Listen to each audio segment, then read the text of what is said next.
Hi, welcome to the Singularity Cafe in Nauruji Road in K-pop. This cafe is basically a fundraiser for an AI lab, and I'm going to tell you the whole story in this video right now.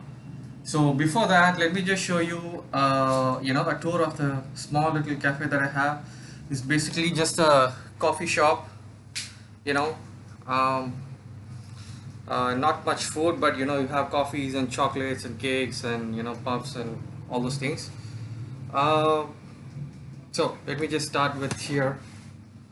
You've got the TV and the shirt that I'm wearing that says "Drink for AI," right? And then this is the outside view.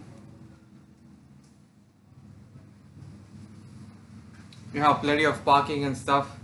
You have the TV. You have a set of books on singularity and the futurism and nihilism and all that. So I'm going to be combining all these concepts in my talk right now to justify the concept of this video. And then you have the coffee making section, where I make pretty good coffees. I have takeaway cups and all that, and then I give coffees for like 50 bucks.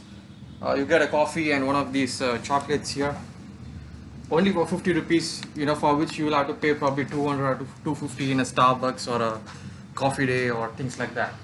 Okay. And so the concept of the cafe, oh, let me just show you Mr. Camus here. I guess you guys would have heard of this thing before. Suited my concept for a coffee shop as well. And you have the concept here, which I will go through one by one right now. So the concept is this, right? The concept is, people are, like most people are afraid of the singularity, afraid of super intelligence. They think, what if machines take over, or what if machines become smarter than humans, and then what are we going to do? We're gonna be enslaved, and we're gonna suffer and all that, right?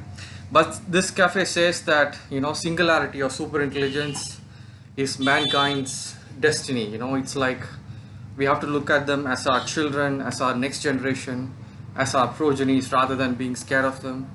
But I'm not just saying that blindly. So I start by first establishing what is the purpose of our existence, and I go on from there. Okay, so let me just start with the first slide. Okay, a typical slide. This is called the myth of self-preservation, right?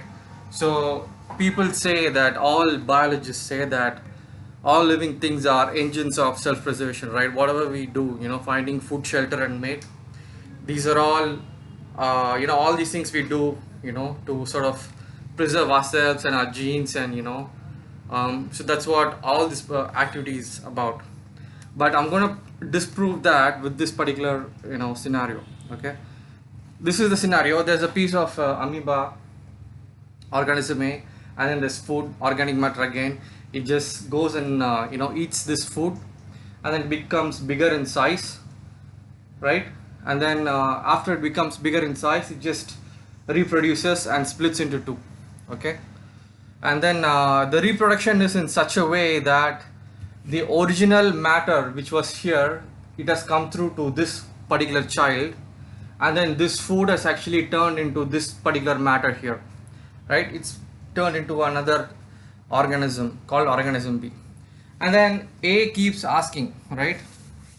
A asks, why did I bother doing all that? And I'm exactly the same as before, same mass and same genes. How did I increase my self-preservation, right? So you think about this, right? The organism A has done all this stuff. It's actually tried to go, navigated and um, found out the